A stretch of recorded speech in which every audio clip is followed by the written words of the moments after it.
JD. Ang kwentong ito ay hango sa totoong buhay. Mula ito sa isa nating kabayan na itago na lamang natin sa pangalang Emilio. Taong 1990, Iloilo. May mga nagsasabi, kapag nagpaparamdam sa pamamagitan ng San Telmo ang yumao, ibig sabihin, may hindi pa natapos na tungkulin. Naniniwala si Emilio sa kasabihang ito dahil ang yumaong tiyuhin, marami pang naiwang trabaho. Ang problema, walang sasalo dahil sa pamilya nila, ito lang ang nasa ganitong larangan.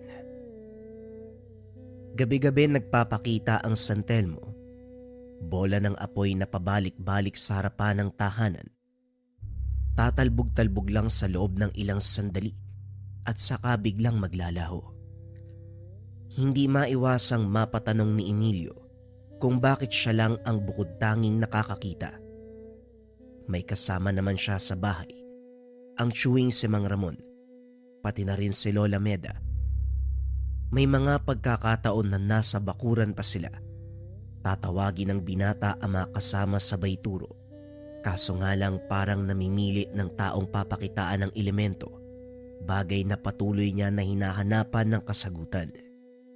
Nagtanong-tanong sa mga kakilala, kaso wala ni isa ang nakaalam. Minsan, tinatakot pa na baka siya talaga ang pakay. Binalaan na wag lumabas o lumapit dito dahil siguradong matutusta. Kamot ulo na lamang si Emilio sa walang kwentang sagot. Gayunpaman, sa pag-uusisa nakahanap pa rin ng kasagutan. Isa lang ang ibig sabihin niyan, iho. Ikaw ang napili ng tiyuhin mo na humalili sa kanya. Ang naudlot na tungkulin ay sa'yo'y pinasa. Kung hindi ko pa naisipang pumunta rito, hindi ko malalaman na sumakabilang buhay na pala si Eduardo. Wika ni Mang Pilo, isa sa mga kaibigan ng yumaong tiyuhin. Swerteng napadpad sa lugar dahil hinahanap ito. Sandali lang ho . Sinasabi niyo bang nagpaparamdam ang San Telmo para talaga sa akin? Kaya ba hindi nakikita ng ibang tao? Paanong ako yung hahalili sa naudlot na tungkulin? Wala naman akong alam dyan. Normal na matakot o kabahan. Kilala ko si Eduardo. Hindi siya magpapasa ng tungkulin sa taong hindi niya nakikitaan ng kakayahan. Pagtiwala ka lang. Nga pala ngayong gabi, kapag magpapakita uli sa iyong San Telmo, lumabas ka sa lubungin mo. Hindi ka naman matutusta dyan .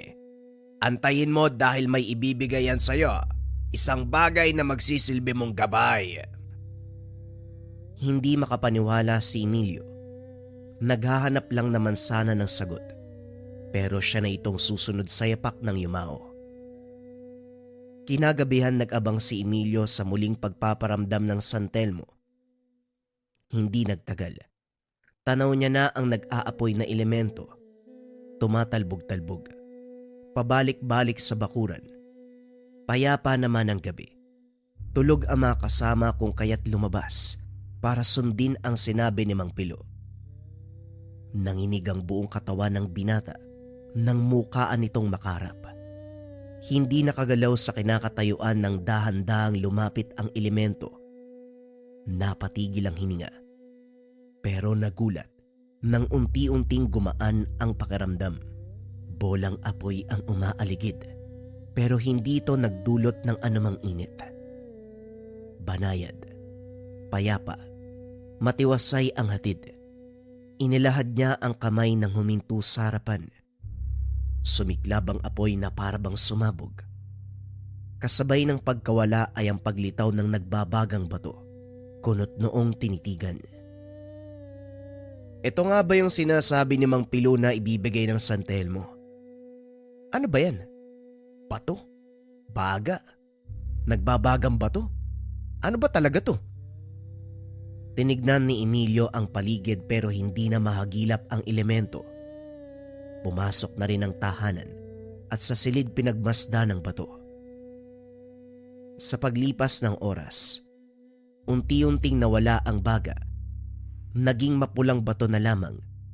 Hindi kalakihan. Kasya lang kapag kinuyom ang palad. Walang maisip kung ano ang paggagamitan kung kaya itinago na muna.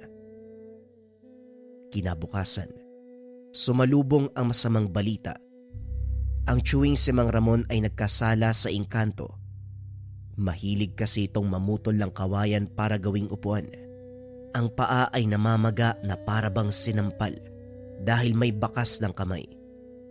Kaso nga lang, hindi normal ang laki. Mas malaki pala ang kamay ng engkanto kaysa tao, ano? Ang haba ng daliri, pero sobrang payat naman. Wika ni Lola Meda. Nahihiwagaan pa sa bumakas na kamay. Ito talagang si nanay. Nagdurusa na nga yung tao, yan pa yung pupunahin. Maghahanap po ba kayo ng albularyo para tumingin sa akin? Hindi na ako makakapagtrabaho nito eh. Wala na tayong makakain. Wika ni Mang Ramon. Ayos ah. Ikaw tong padalos-dalos sa gubat na nagre-resulta ng pagiging mangmang. Tapos ako'y mapeperwisyo para maghanap ng manggagamot. Aba, tadyak ang kita eh. Alangan naman, hayaan niyo ako sa ganitong kondisyon. Nay, anak niyo ko. Kaya responsibilidad mo ko. Huwag mo nga akong gamitan ng salitang anak mo ako, responsibilidad. Ikaw tong mangmang eh. Alam mong maraming engkanto doon ka pa namutol. Buti nga yan ang ginawa eh. Hindi ka dinakip, dinala sa mundo nila. Mas mabuti nga sana yon para mawala yung perwisyo dito sa bahay. Matanda na pero hindi nag-iisip. Sayang yung utak na binigay sa'yo. Hindi maiwasang matawa ni Emilio sa usapan ng tiyuwing at lola. Sumingit na rin siya para hindi na humaba ang pagtatalo ng dalawa. May dala siyang pinakuluang dahon ng sambong. Isa ito sa ginamit ng yumaong albularyo. Ganito rin ang ginagawa bilang unang lunas. Mabuti pa tong pamangkin ko may pakialam pa. Samantalang yung nanay ko na nagluwal sa akin, puro sermon ng ambag. Kahit lakasan mo pa ang boses mo, wala akong pakialam sa mga taong hindi nag-iisip. Kapag gumaling ka sa lagay na yan, bumalik ka kagad doon sa gubat. Mambulabog ka uli ng mga engkanto para magdusa ka uli. Tutal yan naman ang gawain mo. Tugon ni Lola Meda na nagwawalis sa bakuran. Hindi inaasahan ng anak na maririnig nito ang sinabi. Tiyo, huwag mo na lang pansinin si Lola. Alam mo naman na ganyan lang talaga magsalita yan eh. Hindi ko man alam kung ano yung pinakagagawin pero parang mabisa yung sambong. Nakita ko na ginamit niya ni Tio Eduardo sa pasyente niya noon eh. Huwag din ho kayo mag-alala. Maghanap ako ng albularyo. Delikado ang lagay sa engkanto eh. Kapag hahayaan siguradong lalalayan. Mabuti na lang talaga, kinupkup ka namin, tignan mo. Sa ganitong sitwasyon, ikaw lang ang may pakialam sa akin. Huwag ka mag-alala. Kapag nabenta ko yung mga bangko, hatian kita. Ay nako, hindi na po kailangan. Sige na ho, lalakad na ako para makahanap ng albularyo. Naglakbay ang binata. Nagtungo sa kabilang bayan kung saan nakatira ang kakilala ng tiyuwing yumao. Kaso matagal na palang sumakabilang buhay. Dumiretso sa ibang lugar. Kaso walang naabutan dahil lumipat na ng tirahan. Sa pag-aalala sa kalagayan ni Mang Ramon, kahit malayo ang tahanan ni Mang Pilo, binaybay ang daanan, 10 oras na nang makarating. Pagbalik sa bahay, malala na ang kondisyon ng tiyuwing. Namaga ng husto ang binti. Nagkulay lila at labis ang pagnanana. Gulat naman si Emilio nang hindi siya pinaalis ni Mang Pilo. Sinabihan siyang tutukan ang gagawin. 3 karayom ang inilabas at bote ng langis. Inihipan ng dasal bago pa isa-isang tinusok ang namamagang parte. Pagkatapos ito, muling inihipan ng dasal. Ilang sandali pa, may sumapi na sa katawan ng tiyuhin. Huwag ka malikot. Hindi naman kita papatayin eh. Magtatanong lang ako kung anong gagawin para kalasin mo ang sumpa sa taong ito. Nagkasala siya Handa magbayad anuman ang hihilingin mo. Wika ni Mang Pilo. Hindi ko maintindihan kayo mga tao. Manggugulo kayo sa baluarte ng mga engkanto. Tapos idadan sa albularyo upang kalasin ang sumba. Nararapat lang sa taong ito ang binigay kong pagpapahirap. Kulang pa yan kung tutusin.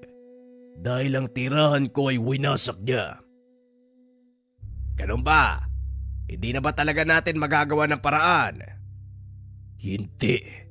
Dahil nararapat parusahan ang nagkasala. Hinugot ni Mang Pilo ang isa sa mga nakatusok na karayom. Sumigaw ang boses.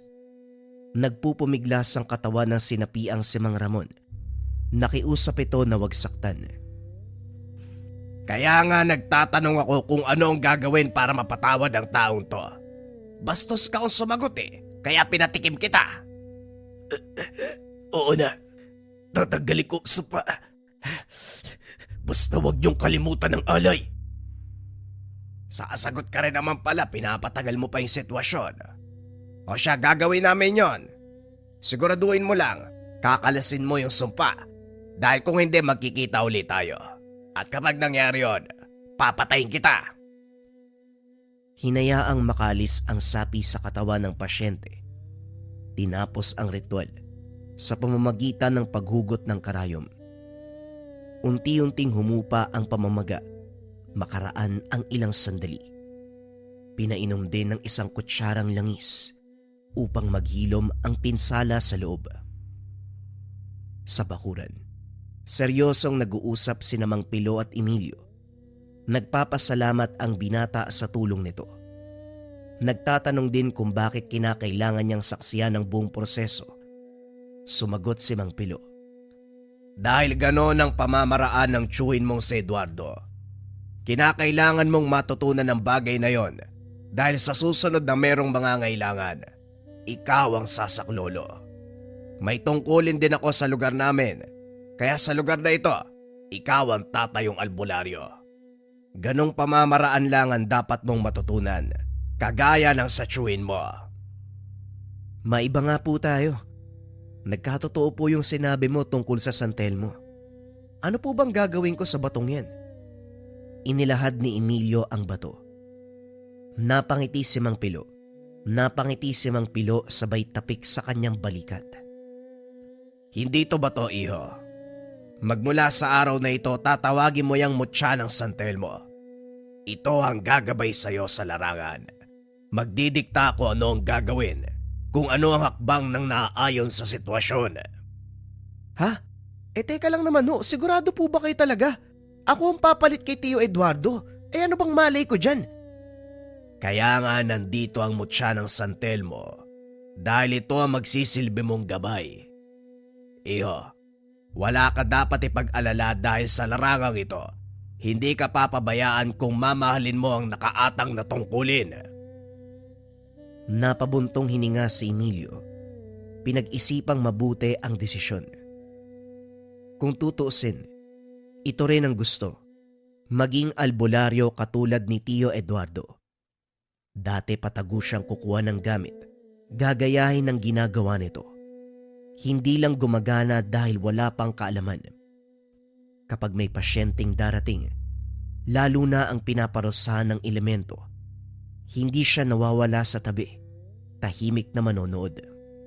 Kung kaya't pamilyar ang iilan sa pamamaraan ni Mang Pilo kanina, hindi nga lang nakilala kagad dahil matagal na panahon na nung nasaksiyan. Ngayon ay may pagdadalawang isip. Hindi sigurado kung magagawa ng tama ang tungkulin. Kahit sabihin ni Mang Pilo na meron siyang gabay, may pag-aalangan pa rin.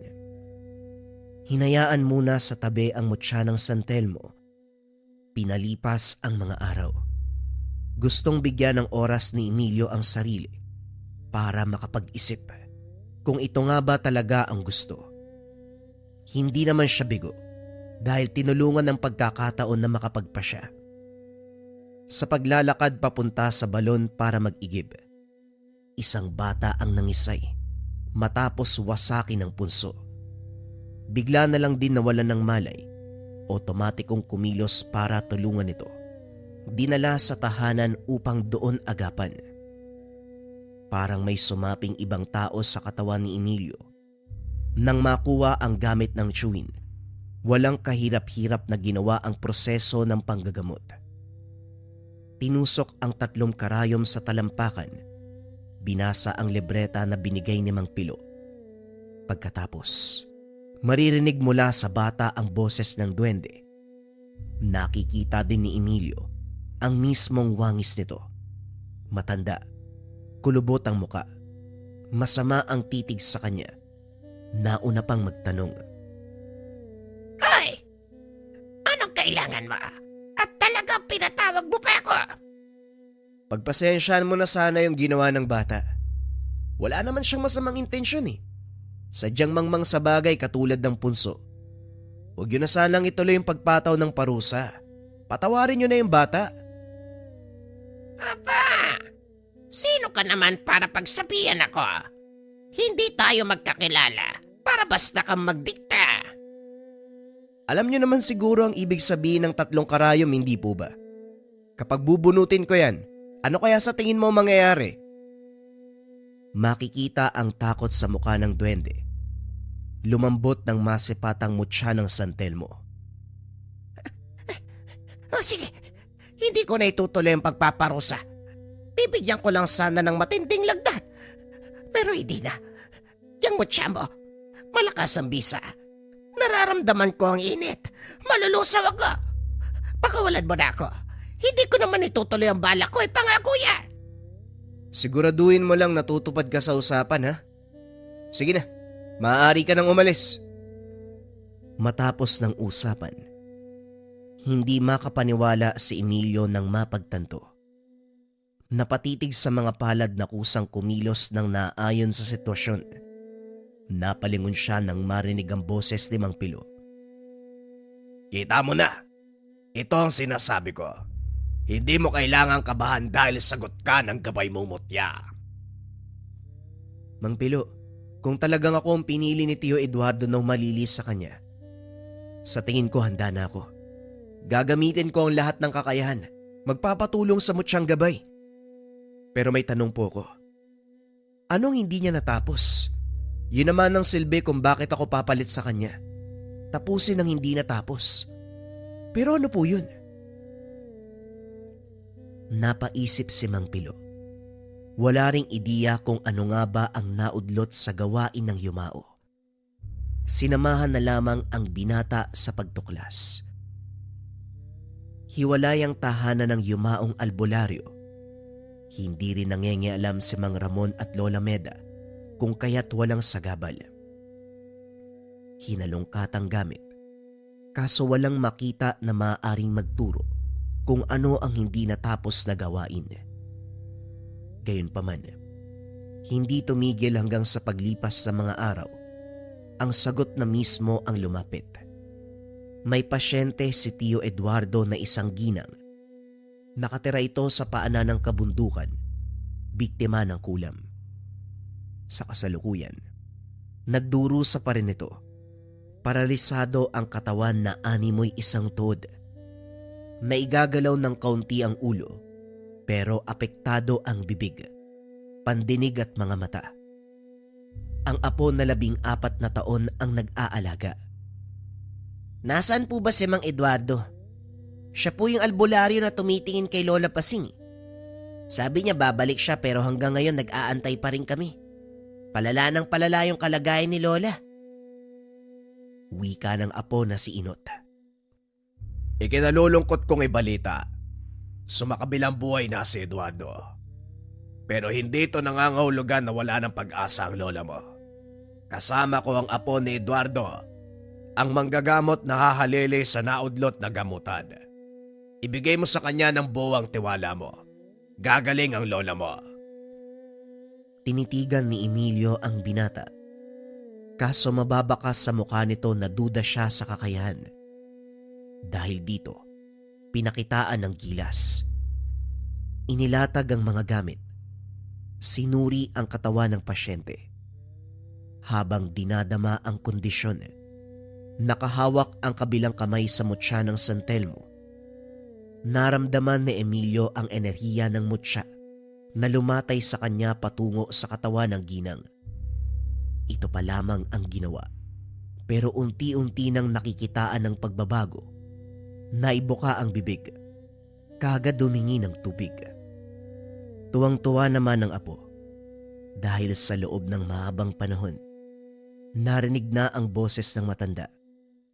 Sa nangyari, buong tiwala ang binigay. Salitan ang pagsusuring ginawa. Nakiusap si Emilio na tignan din ni Mang Pilo ang kondisyon para maiambing sa kanya. Sa kabutiang palad, angkop sa isa't isa ang pagsusuri. Umusad sa kasunod na akbang.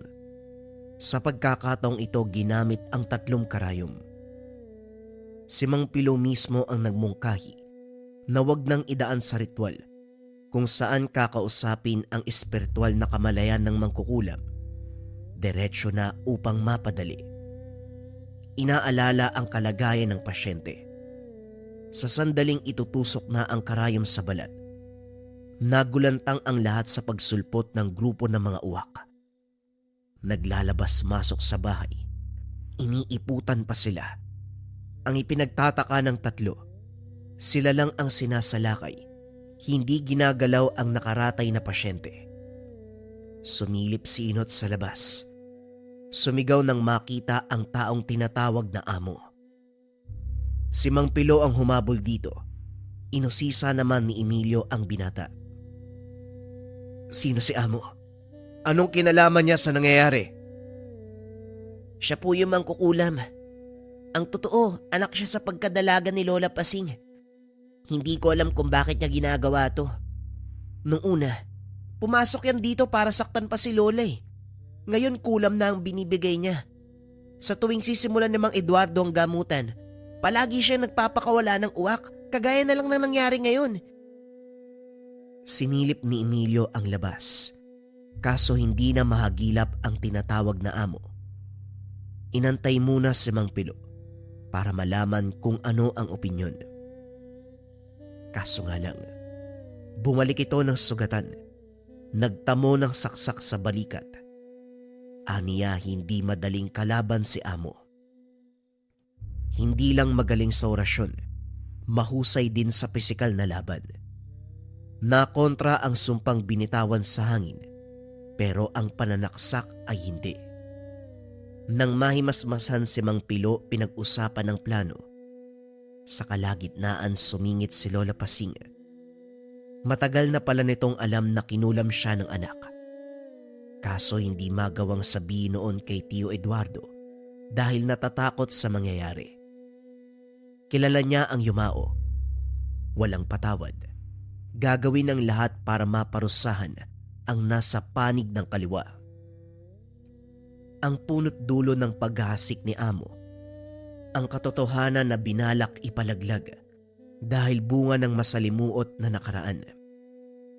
Si Lola Pasing, pinagsamantalahan ng 2 kaanak. Gustong ipalaglag upang maiwan sa panahong iyon ang alaala ng pambababoy. Kaso hindi nakunan. Nailuwalang bata. Itinaboy ang sanggol, iniwan at kinalimutan. Hindi inakala na sa pagdaan ng panahon, lilitaw at maghihiganti. Nung una nakakayanan pa naman dahil pisikal na pananakit lang. Kaso sa paglipas ng mga araw, matinding kulam ang pinataw. Wala rin siyang intensyon na magpagamot. Bukal sa puso na tanggapin ang sasapitin dahil gumaganti lamang ang anak sa mali niyang ginawa. Subalit si Tio Eduardo na kababata, hindi papayag na makita siyang nagdurusa, lalo pat minsan na siyang tinulungan. Nangako itong gagamutin at tatapusin ang panggugulo ni amo. Subalit sa kasamaang palad, sumakabilang buhay ito. Gulat na napatitig si Emilio sa isa pang revelasyon. Ang pumatay kay Tio Eduardo, walang iba kung hindi si amo. Hindi kulam ang ginamit sa pagkitil kung hindi patalim. Umakma dahil naabutan ang tiyuhin na puno ng saksak nung araw Walang makitang salarin kaya pinagpalagay na lamang na tinambangan ng magnanakaw. Yung pala ay sinadyang patayin. Si Lola Pasing ang humingi ng tawad pero wala sa posisyon si Emilio. Natanggapin ito. Dahil ang tao kung kanino nagkasala ay sumakabilang buhay na. Pasensya na Lola Pasing. Hindi ko matatanggap ang paghingi mo ng tawad. Bukod sa hindi ikaw ang dapat na hihingi nito, wala na si Tio Eduardo para magpatawad. Pero sana ako, mapatawad mo ko. Emilio, may binabala ka ba? Tandaan mo, hindi ka pwedeng magpadalos-dalos. Wala po kayong dapat ipag-alala dahil kalkulado ko ang magaganap. Mang Pilo, ikaw muna ang bahala kay Lola Pasing. Isagawa ang ritual para tuluyan siyang gumaling. May pupuntahan lang ako sandali. Babalik ako sa oras na matapos ang sadya. Hindi na nagantay pa ng sagot si Emilio. Dali-daling lumabas. Pumwesto sa bahaging hindi madaling makikita. Inabangan niya si Amo. Alam niyang nasa paligid lang ito. Nararamdaman niya ang presensya. Hindi maunawaan ni Emilio ang sarili. Pinaghalong galit at paghihiganti. Maging ang mutsyang hawak ay nagliliyab sa labis na init. Patawarin sana ako ni Tio Eduardo sa gagawin ko. Gusto ko lang turuan ng leksyon ng taong yan. Nang makita si Amo, hinanda ni Emilio ang sarili sa pagsugod. Pumwesto ito sa kakawyan. Napansin ni Emilio na sumasambit ng orasyon. Dali-dali niyang kinontra sa pamamagitan ng dasal. Makikita sa reaksyon nito ang pagtataka. Panaylingon, hinahanap kung saan nagmula ang pagkontra. Dahil hindi makita, sumubok muli ng orasyon. Kinontra pa rin ni Emilio. Hindi may tatanggi na medyo nahirapan dahil habang tumatagal, palakas ng palakas ang binibitawan ni Amo. Gayunpaman, sa lakas ng mutya ay nakayanan, subalit ito rin ang dahilan kung bakit siya nakita. Hoy, sino ka? Lumabas ka dyan! Ang lakas ng lobong kontrain ako ah. Mahusay ka ba? Wala ka sa lugar ah. Wala ring lugar sa akin, yung mga kagaya mong tao. Sarili mong nanay, pinahihirapan mo. Alam ko na. Kasama mo yung matanda na humabol sa akin kanina. Kumusta yun? Boy pa ba? Bago mo kumustahin yung iba, tanungin mo muna yung sarili mo kung mabubuhay ka pa. Kung makapagsalita ka, akala mo kung sinong biyasa. Batay sa pananalita at galaw mo, siguradong baguhan ka lang. At batay din sa nakikita ko, hindi mo pa nararamdaman kung gaano ko kalakas. Bakit hindi mo pagbatayan kung paano ko kinontra yung orasyon mo? Napahugot ng hininga si Amo. Taas noong humarap kay Emilio. Humakbang palapit. Nag-iwan ng iilang distansya. Walang imik pero nag-uusap ang titig sa bawat isa. Nang bumigkas si Amo, hindi nagpauli si Emilio. Maigpit ang hawak sa mutya ng San Telmo. Nag-ihip ng dasal. Direktang tumama sa kalaban. Bumangon si Amo. Hindi makapaniwala sa tumamang lakas. Umuusok ang kanyang katawan na parang tinamaan ng apoy. Bahagyang dumugo ang bibig. Gayunpaman ay ngumisi sabay pakawala ng orasyon. Sa pagkakataong ito ang mutya ng San Telmo ang hinarang. Kaso nga lang, bumalik lamang sa kanya ang pinakawalang atake. Tumilapo ng napakalakas. Nahirapan sa pagbangon. Gusto ko lang din sanang malaman mo na hindi lang ito patungkol kay Lola Pasing, kundi sa tiyuhin ko na pinatay mo. Siguradong natatandaan mo pa ang albularyong si Eduardo. Nag-angat ng tingin si Amo. Nang maalala ay bigla itong humalakhak. Napatigil lang mapaubo ng dugo. Kung kaanak mo yung lintik na albularyo na yun. Nahirapan ako dahil sa nalagay niyang pananggalang ah. Mabuti na lang, Napatay ko kasi kung hindi... Hindi na pinatapos ni Emilio. Pinaulanan ng suntok. Makikita ang pagliwanag ng kamay ni Emilio na parabang nagbabagang apoy. Bawat dapo ng suntok, matindi ang iniiwan na epekto. Unti-unting nalulusaw ang espiritual na kakayahan ng kalaban. Makikita rin ang bawat usok sa pagtama ng kamao. Hindi naglaon bumulagta na lamang ito. Bubugbugin pa sana ng todo para maramdaman ang paghihiganti. Kaso nga lang natigilan siya ng tawagin ni Mang Pilo. Naroon din si Lola Pasing. Dinala sa tahanan ang katawan ni Amo. Tahimik silang nakaupo sa sulok habang nagluluksa si Lola Pasing. Sa lala ng pinsalang tinamo, nalagutan ng hininga. Inantay ni Emilio kung kailan siya susumbatan ng matanda. Kaso sa halip na yon ang mangyari, nagpasalamat pa ito. Hindi dahil gustong mawala ang anak, kundi dahil malalagay na sa payapang lugar at tuluyang matutuldukan ang kasamaan. Lola Pasing, kung ano't ano man ang nangyari, gusto kong humingi ng pasensya. Tumango lamang si Lola Pasing. Walang salita na maririnig mula sa kanya. Hindi dahil nagpipigil, kundi buong pusong tanggap ang kaganapan. Pagdating ng tahanan, nagpa siya si Emilio kung ano ang gagawin. Tinapos niya ang naudlot na gawain, pero may nagsasabi sa kanya na ipagpatuloy ang pagtulong sa iba. Sumang-ayon naman si Mang Pilo. Para sa kanya, mas mainam na may sumunod sa yapak ni Tio Eduardo. Sa gabay ni Mang Pilo, tuluyang ginampanan ng binata ang pagiging albularyo. Naging madali dahil pinagaan ng mutya ang lahat ng gawain. Suportado naman siya ni Mang Ramon at Lola Melda. Sila ang katuwang sa mga araw na marami ang dumadayo. Sa awa ng Diyos, masusuri ang lahat sa mismong araw kahit gaano karami. Paminsan-minsan, bumibisita si Mang Pilo para kumustahin ang ganap sa buhay ng binata. Sa parte ni Emilio, hindi siya makapaniwala sa takbo ng pangyayari.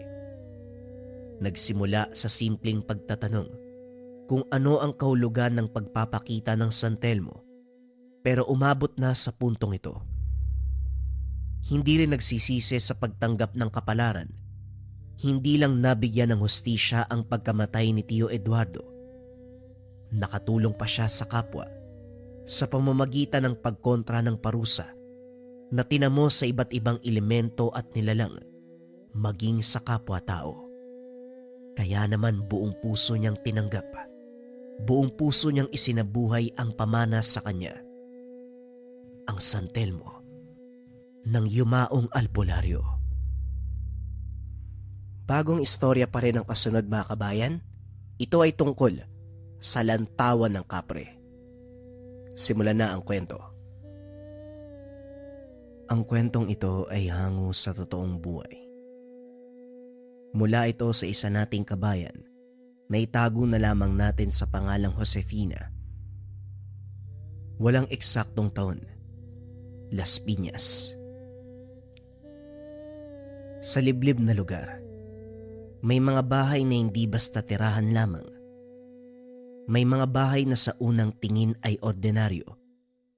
May matibay na dingding, malinis na pintura at bakod na maganda. Ngunit kung lalapitan mo ng masinsinan, mararamdaman mo may malamig na simoy ng hangin na dumadaloy mula sa loob, na para bang may humihinga sa mismong pader. May mga matang nakasilip sa bawat siwang. May mga yapak na hindi mo maririnig, ngunit siguradong naroon.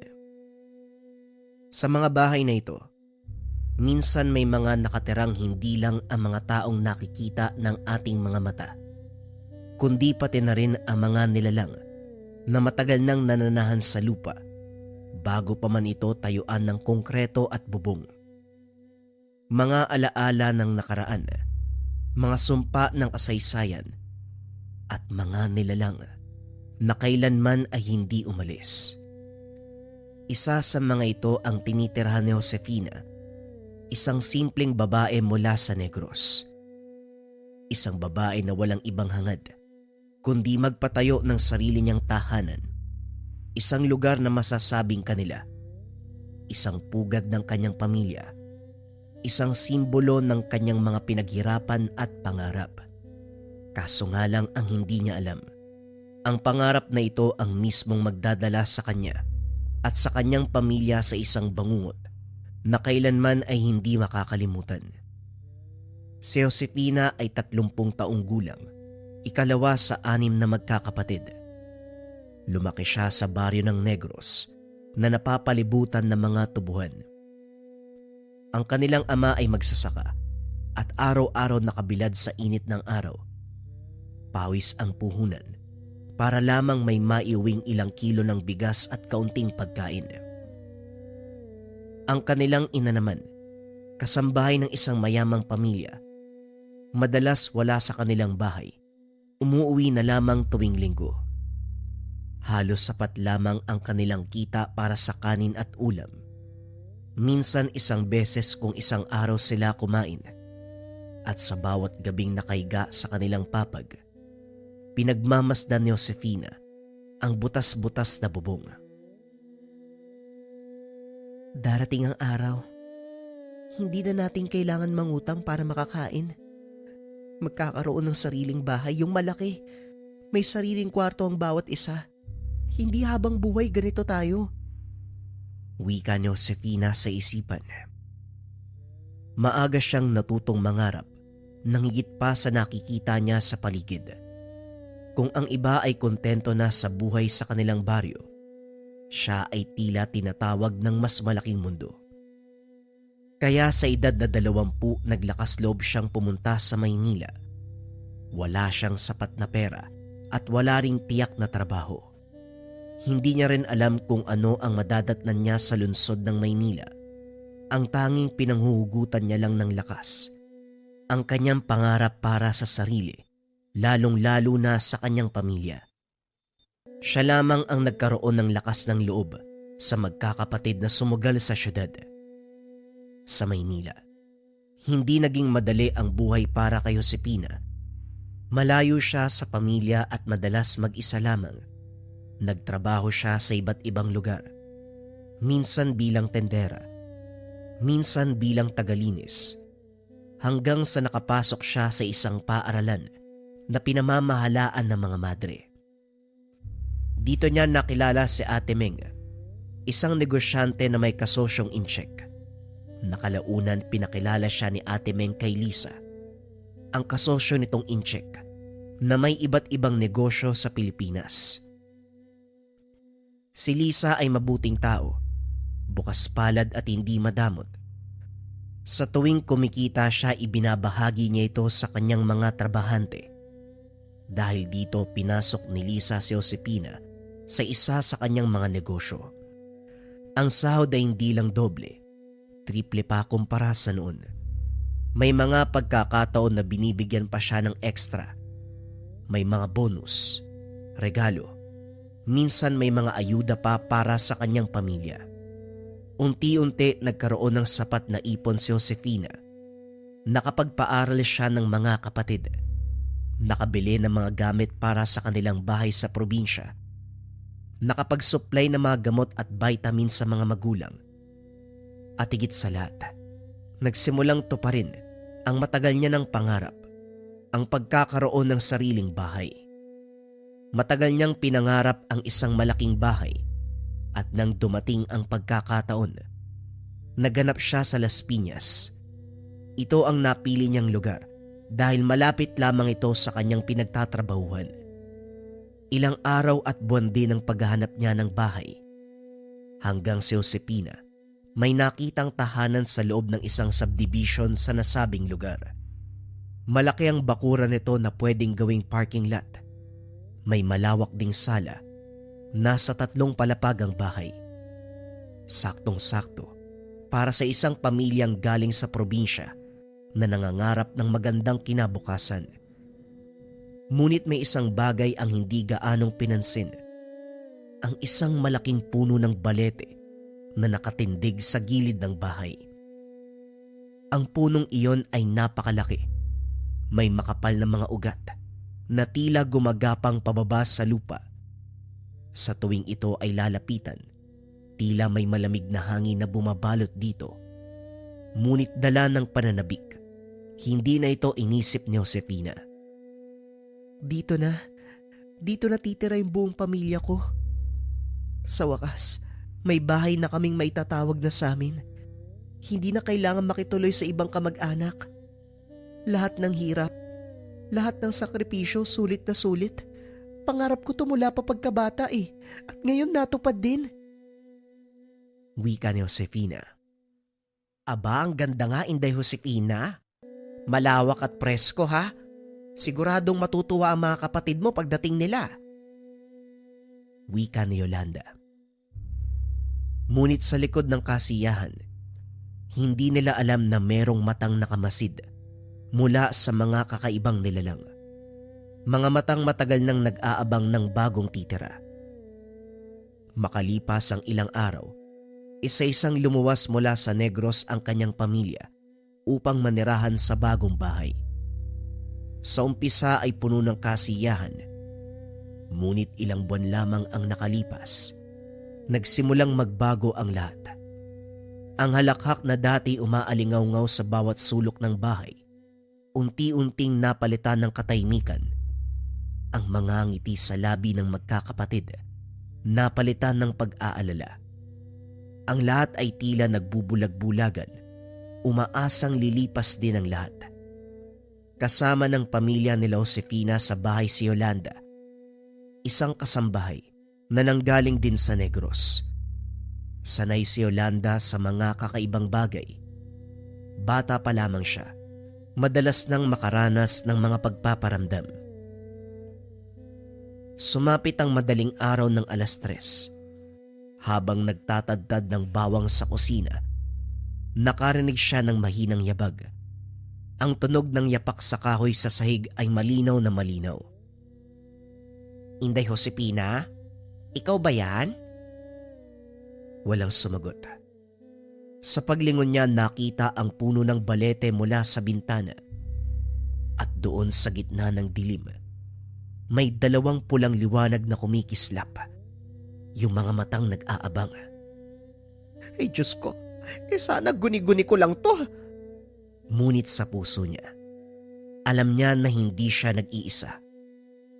Hindi niya ito binahagi kay Josefina dahil baka isipin nitong nag-iimbento lang. Ayaw niyang madagdagan ang iniisip ng amo na abala nga sa trabaho at pagpapanatili ng maayos na buhay para sa pamilya.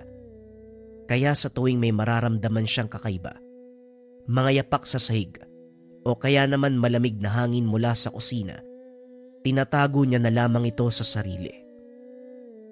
Isang gabi, si Josefina mismo ang nakaranas ng kababalaghan. Mahimbing siyang natutulog nang bigla siyang magising dahil may mabigat na nakadagan sa kanyang dibdib.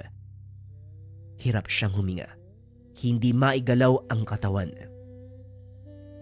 Sa gilid ng kanyang paningin may hugis taong nakatayo sa dulo ng kanyang mata. Malaki ang anino, mahaba ang buhok at nakatitig sa kanya. Hindi siya makasigaw at sa labas ng bintana, nakita niya ang pulang liwanag na nagmumula sa puno ng balete. Ano bang nangyayari sa akin? Bakit hindi ko magalaw yung katawan ko? Nang makawala siya, dali-daling nagdasal. Pinikit niya ang mga mata. Sabay bulong ng mga dasal na paulit-ulit niyang inuusal mula pagkabata. Kaso nga lang sa kabila ng panalangin, ramdam niya na parang may malamig na hangin dumaan sa kanyang batok. Parang may huminga sa mismong likuran. Isang gabi, ang bunsong kapatid ni Josefina na si Martin, 16 years old na galing sa banyo, madilim ang pasilyo. Habang naglalakad siya pabalik ng kwarto, napansin niyang bumukas ang ilaw. Manong? Tatay? Pagsilip niya, malinaw niyang nakita ang lalaki na unti-unting naglaho. Naiwan lamang ang amoy ng tabako at ang malamig na simoy ng hangin. Manang! Kinabukasan, habang kumakain ang lahat sa pagkainan, napag-usapan nila ang mga nangyari. Martin, sigurado ko ba sa nakita mo kagabi? Manang, totoo yun. Yung malaking mata na nakaupo sa sala parang usok. Parang yung mata niya kulay pula. Sobrang laki, halos umabot sa kisame. Wika ni Martin. Hindi lang si Martin ang nakakita. Ako din ilang beses na. Sa puno ng balete, kulay pula nagliliwanag. Napakabigat ng presensya tuwing 3:00. Wika ni Yolanda. Baka naman pagod lang kayo. O baka guni-guni nyo. Huwag yun ang palakihin. Hindi guni-guni, Josepina. May nakatira sa punong yan at hindi basta multo. Kapre ang nakita ko. Sigurado ako. Natahimik ang lahat. Magmula noon, mas madalas nang nagpapakita ang kapre. Tuwing gabi sa ilalim ng balete, may mga usok na lumalabas. May pulang liwanag. Ang minsan pa, maririnig ang malalim na tinig na parang humahagikik. Minsan din ay mararamdaman nilang parang may nakatayo sa labas ng bintana. Kahit nakasara ang kurtina, may anino silang nakikita na masyadong malaki para maging tao. Dahil sa sunod-sunod na mga kaganapan, nagpasya si Josefina, ibenta na lamang ang bahay at magsimula muli ng panibago. Bagamat labis itong mabigat at masakit para sa kanya, pakiramdam niya, ito lamang ang tamang hakbang mula pa sa simula. Isang araw, dumating ang potensyal na buyer para sana bili ng bahay. Maganda ang bahay Malaki espasyo. Maganda sana. Ngunit habang nag-iikot sila, natahimik ang buyer. Josepina. Pasensya na. Hindi ko na itutuloy. Pasensya na talaga. Kagad siyang umalis nang hindi nagpapaliwanag. Kinagabihan kinausap ni Josepina ang buyer sa telepono. Habang nasa sala ako, may nakita akong anino sa hagdan. Isang giganting nilalang nakatingin sa akin. Hindi ko kinaya. Pagsapit ng gabi, habang natutulog si Josefina, muli niyang naramdaman ang bigat sa dibdib. Hindi siya makagalaw at sa gilid ng kanyang tenga, may boses na malalim. Umalis kayo. Umalis kayo dito. Nagising siya ng pawis na pawis. Nanginginig at halos mawala na ng boses. Kinabukasan, kinausap siya ni Yolanda. Inday, Josepina, kailangan nating gumawa ng paraan. Hindi ka maniniwala, pero may mga nilalang na hindi basta nagpapahintulot na may tumira sa kanilang teritoryo. Lalo na ang bahay mo, tinayo malapit sa kanilang pugad. Hindi ko alam kung anong gagawin eh. Pangarap ko yung bahay na to, pero parang bangungot yung kapalit.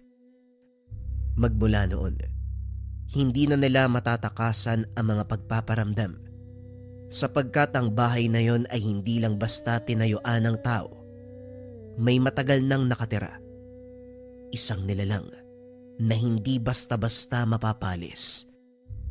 Kapag ang isang bahay ay hindi tahimik, kagad mong mararamdaman na may mabigat na presensyang naninirahan dito. May mga kaluskos, may mga liwanag, may mga presensya na parang humahabol sa bawat paghinga mo. At sa bahay ni Josefina, ang mga pagpaparamdam ay hindi na basta simpleng kaluskos o liwanag sa dilim. Ito ay naging lantaran, nakakapanindig balahibo. Isang gabi, sabay-sabay na natutulog ang pamilya sa kani-kanilang mga kwarto nang bigla na lamang nagbukas ang lahat ng ilaw sa bahay. Nataranta ang lahat, lumabas ng mga kwarto. Manang! Manang! Sinong nagbukas ng ilaw? pagdating sa sala, paulit-ulit pa rin ang nangyayari. Sa gitna ng ingay, nakarinig sila ng malalim na boses. Umalis kayo! Umalis kayo! Natigilan ang lahat. Nagsiksikan kay Josefina. Kinabukasan hindi na kinaya ni Yolanda. Nilapitan niya si Josefina habang nag-aalmusal. Josefina, hindi na to basta pagpaparamdam. Lantaran na siyang nagpapakita. Kung hindi tayo kikilos, mamamatay tayo dito eh. Anong gagawin natin? Maghahanap uli ako ng buyer. Ibenta natin uli yung bahay. Sinubukan mo na hindi ba? Pero bawat bibili tinataboy nila. Ayaw nilang may ibang nakatira dito. Hindi lang basta kapre, kundi tagabantay ng lupang kinakatayuan nyo, yung nilalang na nandito. Nang gabing yun, nagkaroon si Josefina ng bangungot. Nakita niya ang sarili, nakatayo sa harapan ng punong balete. Sa itaas, may isang higanteng nilalang na kulay pula ang mga mata. At ang usok, parang ulap na bumabalot sa katawan. Sa amin ang lugar na ito. Umalis kayo hanggat kaya pa naming magtimpi.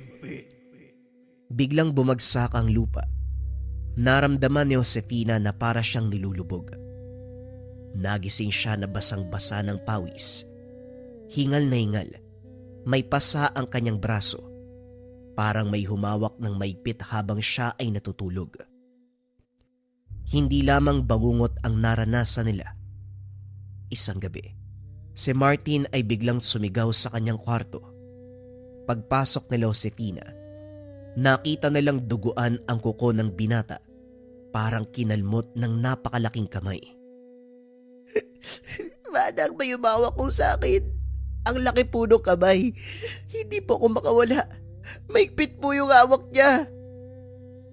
Kagad dinala si Martin sa pinakamalapit na ospital. Subalit laking gulat ng mga doktor.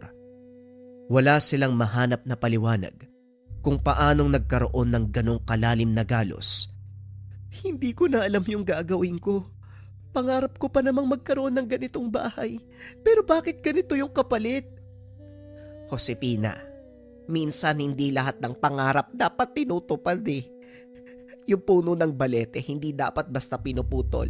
Hindi dapat basta tinatabihan. May bantay sa lupaing iyan. At kung minsan, hindi sila aalis. Kung kapre lang yan, kakayanin yan. Subukan nating lumapit sa barangay o sa albularyo.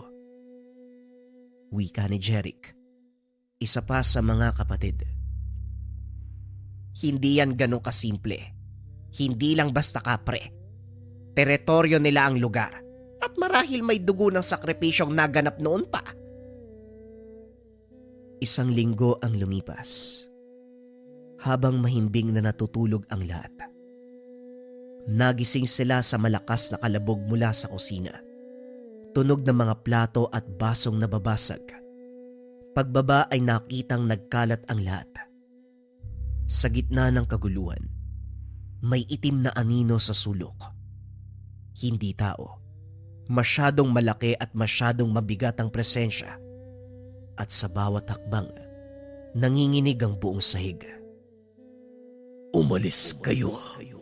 Sa akin ang lugar na to. Dumilim ang buong lugar. Napasigaw na lamang lahat sa tahanan. Kinabukasan halos hindi na makapagsalita si Josefina. Nanginginig ang kanyang mga kamay. Hindi na tayo ligtas dito. Hindi pera ang kapalit ng buhay natin. Umalis na tayo.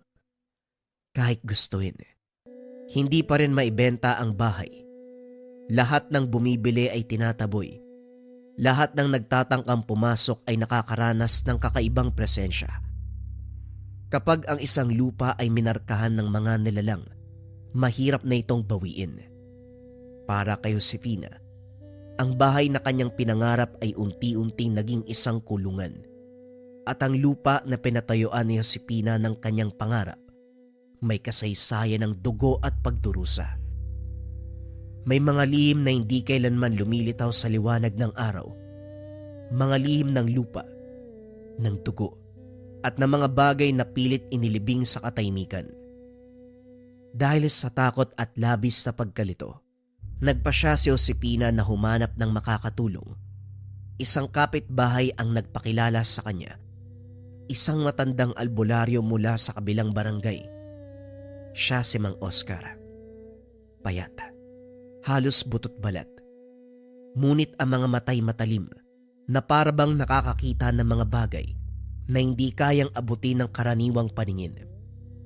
Pagpasok pa lang ng bahay, napangiwi na si Mang Oscar. Hindi mo na kailangan magsalita pa. Nararamdaman ko na mula pa lang sa hangin na bumabalot sa lugar. Mabigat. Marumi ang lupaing yan. Hindi basta ordinaryo. May bantay na nakakulong. Isang nilalang na matagal nang hindi makaalpas. Kaya't nananatili itong nagbabantay. Galit, pasakit ang ibibigay. Kung sino mang mangangahas na manirahan dito. Bakit po, Mang Oscar? Ano po bang meron sa lugar na to? Bago pa magkaroon ng mga gusali, mga lupa, ang lugar na ito ay masukal na kagubatan.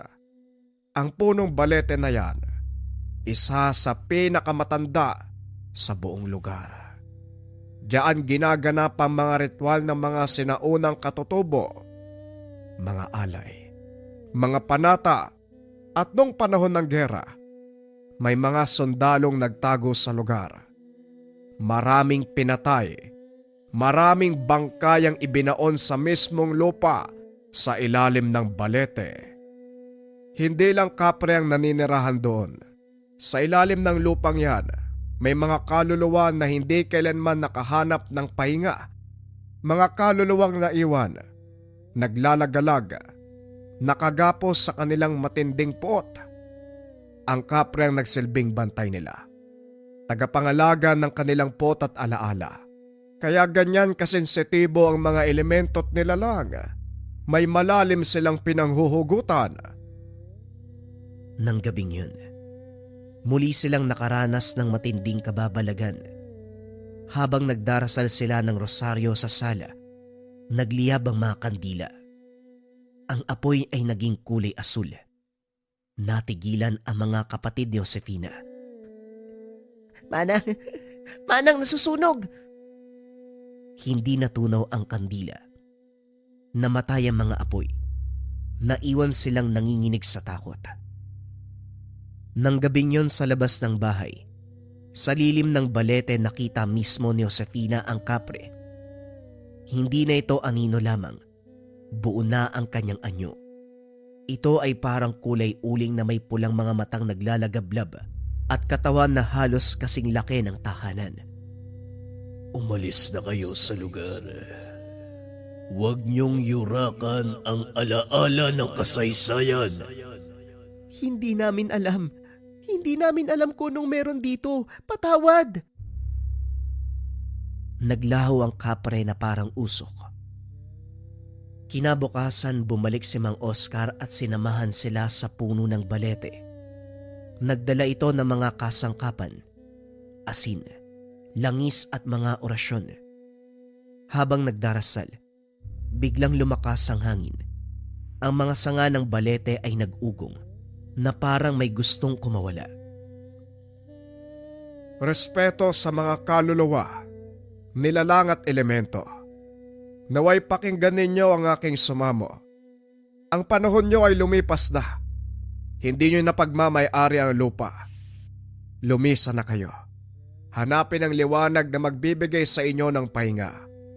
Tigilan nyo ang pagbabahagi ng puot at sakit sa alaala ng nakaraan. Hindi tao ang inyong kaaway, kundi ang inyong sarili dahil pilit nyong kinikimkim ang paghihirap. Lumisa na kayo bago pa tuluyang lamunin ang kadiliman. Bumuka ang lupa sa harapan. Doon lumabas ang mga anino, hugis tao, mga sugatan, duguan. May mga bayonete sa kanilang katawan. Ang kanilang sigaw ay umalingaw-ngaw.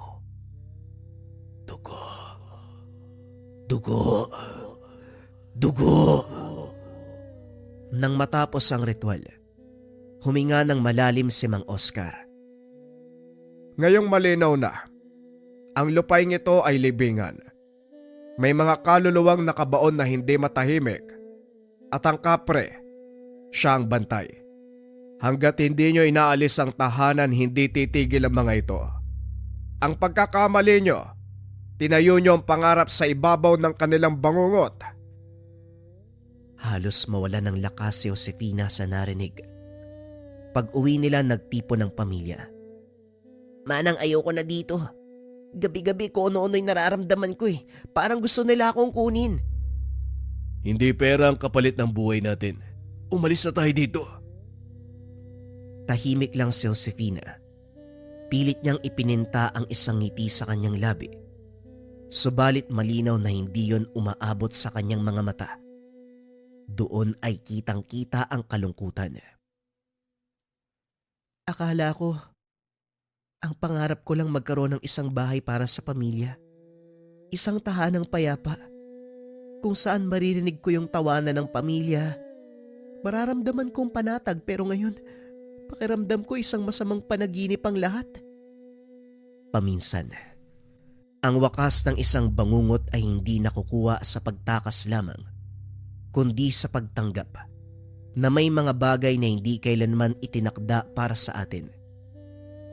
Pagkatapos ng mga buwan ng takot at pagdurusa, tuluyang iniwan ni Josefina at ng kanyang pamilya ang bahay.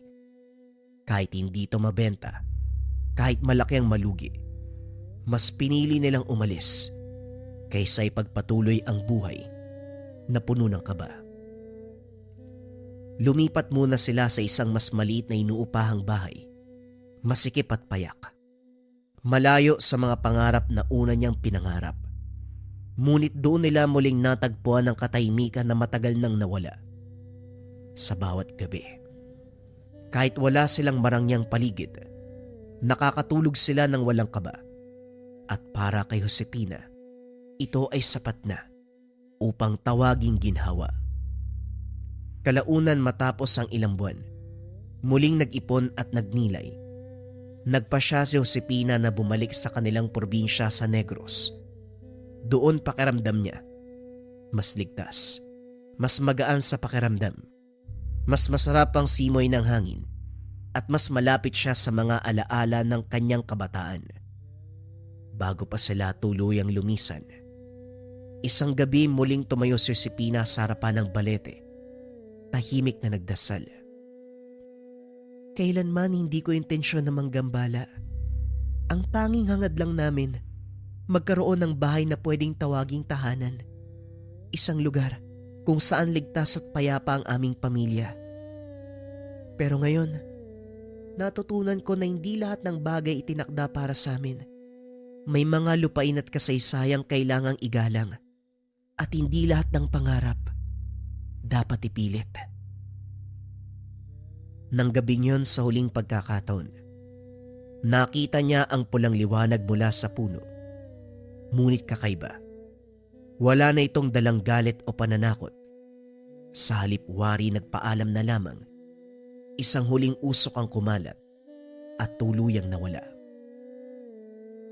Makalipas ang ilang taon, nang siya'y muling bumalik sa subdivision upang dumalaw sa isang kaibigan, muling nabuhay sa kanyang alaala ang lahat ng kaganapan. Doon nakatagpo niya ang isang matanda, isa sa mga unang residente sa lugar. Sa kanilang pag-uusap, hindi inasahan ni Josefina na mababanggit ang puno. Ang matanda ay huminga ng malalim, ibinahagi ang kasaysayan ng lugar. Hindi lang kayo ang pamilyang tinaboy niyan. Bago pa kayo, 3 pamilya na ang tumira. At lahat sila, bigla na lang umalis. Yung iba walang paliwanag. Yung isa, halos hindi na makausap sa takot. Pero ang pinakamatindi, isang pamilya, hindi na nakalabas ng buo. Nanindig ang balahibo ni Josefina.